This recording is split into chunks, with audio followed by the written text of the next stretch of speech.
The occasion of the state visit of the Sultan of Oman. Talks with the Prime Minister have just concluded. To give us a sense of the conversation, we have with us Foreign Secretary Sir Vinay Kwatra, also joining us on the dais, Secretary CPV NOIA, Shri Muktesh Pardesi, Shri Asim Mahajan, Joint Secretary Gulf, as well as Shri Amit Narang, our Ambassador to Oman. Sir, may I hand over the floor to you, sir? Thank you very much, and good afternoon to the friends from the media. As Arindam just said, Prime Minister has just concluded his talks with the head of the state of the Sultanate of Oman, His Majesty Sultan Haithambin Tarik, who is currently on a state visit to India. His Majesty is accompanied on this visit by a very high-level delegation comprising of his Deputy Prime Minister for Defence, 7 Cabinet Ministers and 3 Vice Ministers. As part of his state visit, His Majesty was accorded a ceremonial welcome at the Rashtrapati Bhavan earlier this morning, following which the talks which just concluded were held at Hereward House between Prime Minister and His Majesty. Talks were both in restricted format and in the delegation level format, and covered a wide range of areas of our bilateral cooperation, and which also reflected the multifaceted nature of India-Oman bilateral relationship.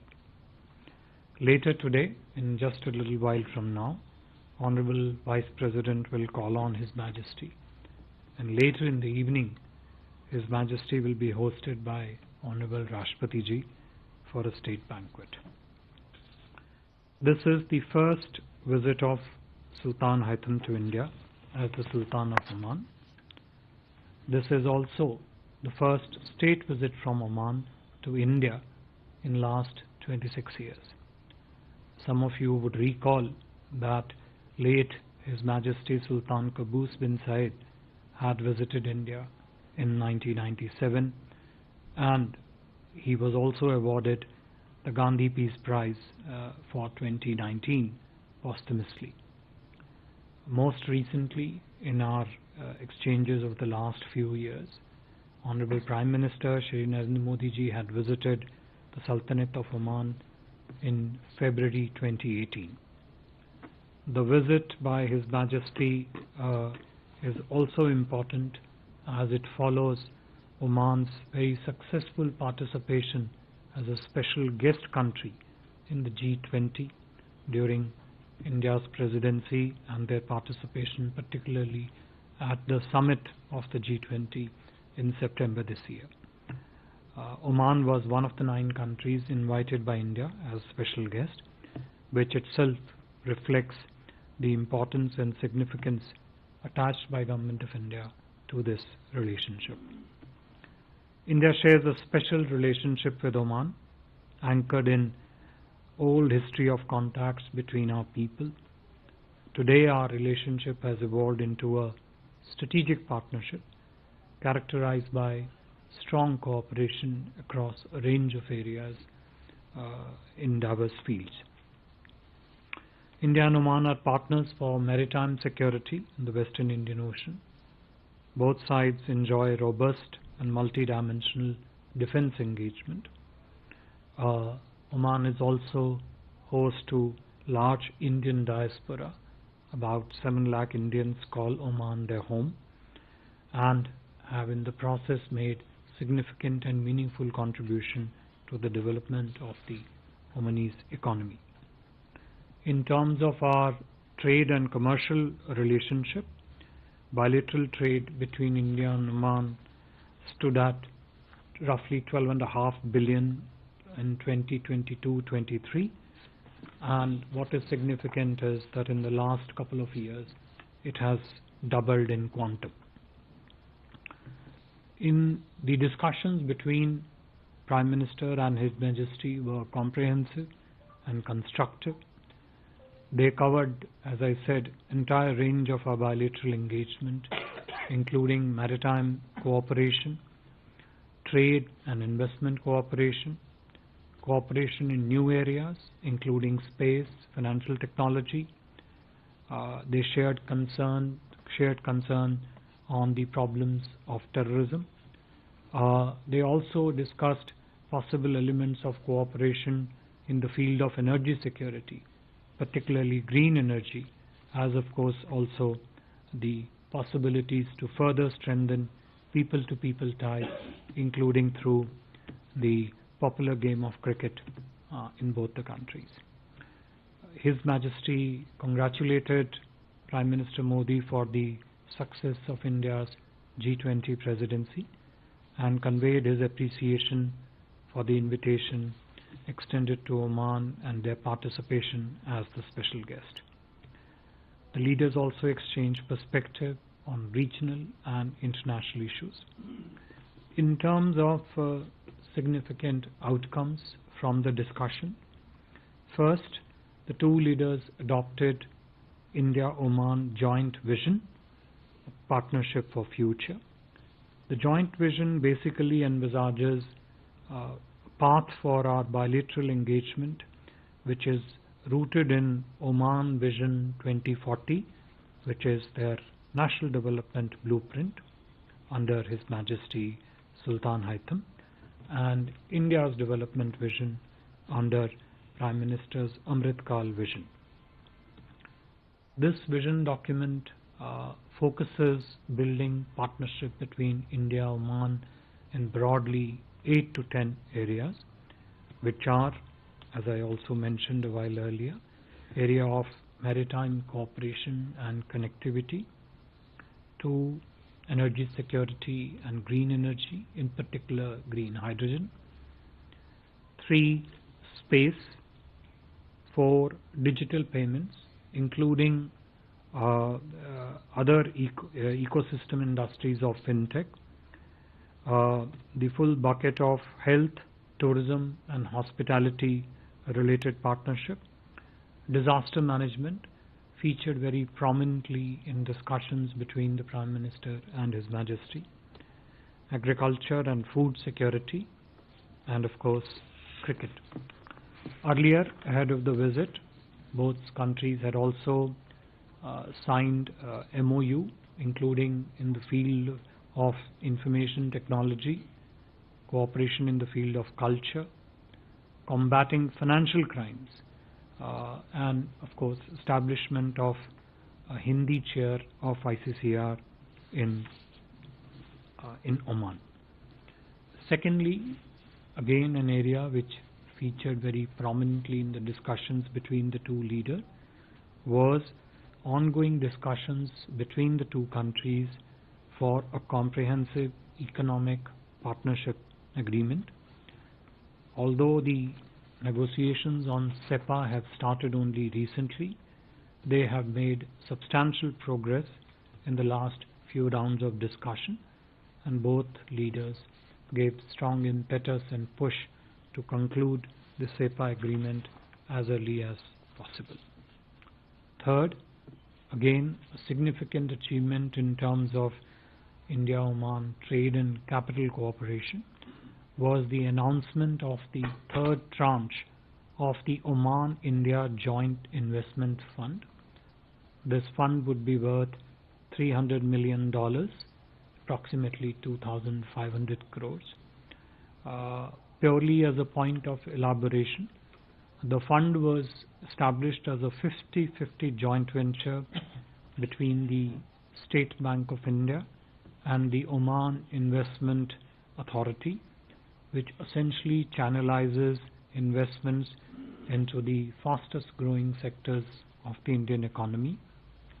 The initial two tranches, the first one was valued at 100 million, the second at roughly 200 million, and the third tranche, which I just mentioned, is 300 million, clearly captures the underlying belief in the two countries and the leadership of the two countries of forging a very strong base of economic ties through direct capital investments in the growing sectors of the Indian economy. Fourth, ahead of the visit just a day or two ago, a joint commemorative postage stamp was launched on the sidelines of this visit. The stamp depicts traditional folk dances of both Oman and India. I have already mentioned to you about the MOUs which have been signed on the sidelines of the visit. Overall, the ongoing visit of His Majesty Sultan Haithambin Tarik is a highly and is ongoing a very successful visit, which we are confident will add new dimensions to our strategic partnership between India and Oman. I would end my remarks here, and if there are questions, I think I mentioned it in the beginning, yeah. So if there are questions, we'll try and answer them. Thank you. Thank you, sir. I'll open the floor for questions. Please introduce yourself and the organization that you represent. I'll start with Siddhant. Hi, sir. Siddhant from Beyond. My first question is, how much was there a discussion on the West Asian crisis during the meeting? And second, on the usage of the Dukum port, was there any discussion? Are they open to Indian ships using that port? Yes, ma'am. Nivedita from the Sunday Guardian. Sir, you mentioned something on the financial crimes. Could you please elaborate on that a little? I'm Huma Siddiqui from the Financial Express. You talked about the agriculture and food security. If you could share more details. And what about the space cooperation? What kind of cooperation they are looking for? Take the last one here. So I'm Sahil from ANI. You spoke about digital payment as well. What kind of collaboration we can expect between the two countries? Take that round of questions.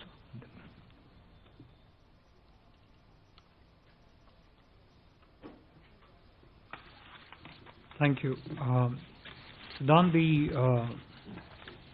given the ongoing developments in West Asia in terms of what's happening there, in terms of multiple challenges that the ongoing conflict in Gaza has thrown up, that was definitely an important element of discussions between the two leaders, and there was a shared appreciation of the continuing challenge that both countries face from the emerging multiple dimensions of the conflict, including the catastrophic humanitarian situation which is there, the challenge of terrorism, and of course the larger need to find and try and achieve a two-state solution as a way forward, but also the exchange of perspectives of both sides with regard to the situation there. It was discussed, and both leaders exchanged in detail their perspective of the situation there. Look, on the Dukum, as I mentioned to you in my opening remarks, our cooperation in the maritime space is quite extensive. I also talked to you about the fact that both leaders identified humanitarian assistance and disaster relief, and related to that aspect of disaster management as an important area of cooperation. Now, one of the key elements in the maritime cooperation always is the question of logistics, and I think Dukum in that sense provides us essentially a logistical base for cooperation between the two countries in the field of maritime cooperation, including humanitarian disaster relief. On the financial crimes, as I mentioned, this is one of the MOUs which has been signed with regard to the information exchange on this one. And as you know, what often happens is that between the financial intelligence unit, which on the Indian side is a custodian of such information and exchanges on such information. And on the Omani side, entity called National Center for Financial Information, which does similar work on their side. An important underlying substance of our cooperation in this field is to prevent money laundering activities that go on and associate set of crimes, including money that is laundered going into financing terrorist activities. So when the two systems will sit down to talk about information exchange, the data on crimes of such nature would feature there. On the space cooperation, look, this has been an area of discussion between India and Oman for quite some time. It has several elements to it. It includes, of course, the services relating to the space-based systems, the data services, the information services that could be exchanged between the two countries. It also talks about building of satellites, the launching of satellites, and it also talks about capacity building, that the two countries can cooperate with regard to building each other's space capability. Your other query was, I think, on the agriculture and food security. Now, this is again, something which is already a robust area of engagement between our two countries, and this is something the MOU will take forward some of those discussions which are in the commercial space, marry them into what the two governments can do as enablers so that the commercial partnership in the field of agriculture production and the related elements of food security can expand.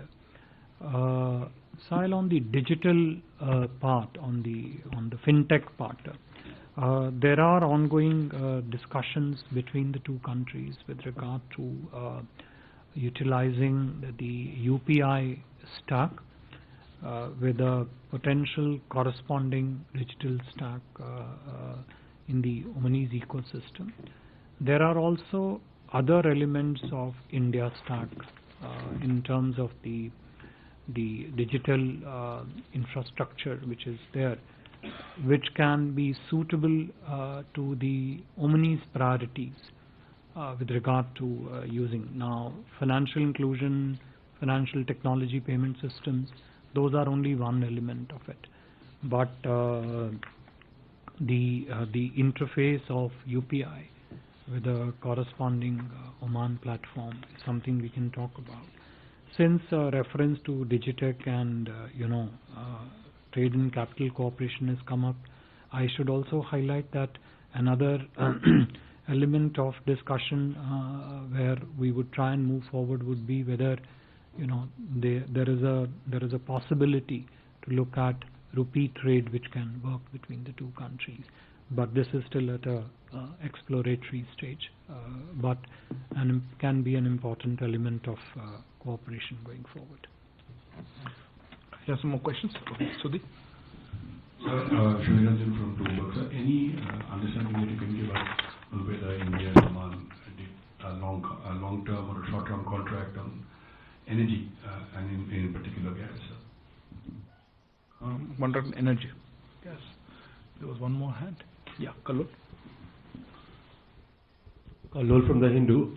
Sir, I would like to know if during the conversation the issue of maritime security in the nearby areas of Oman was raised, especially because the Musk has announced that it has stopped movement of its container ships through the Red Sea. Yeah, Sandhya. Sandhya from ET. Just want to know a bit more on the ICT collaboration. So there are any steps to kind of collaborate between the startups of the two countries? Thank you. And anyway, follow up, last quick, close with that. Sir, I'm Maya. You talked about the SEPA, so I just wanted to know, was just the SEPA, or are we also talking about India GCC FTA?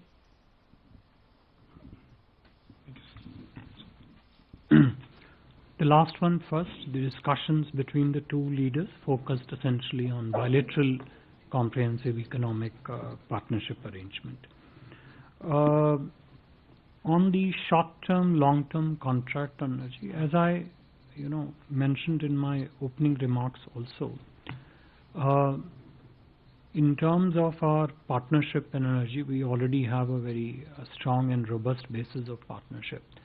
In today's discussion, besides strengthening that cooperation across the existing field of energy, two elements of strong focus in the discussions were in the field of renewables, including solar, and also green hydrogen.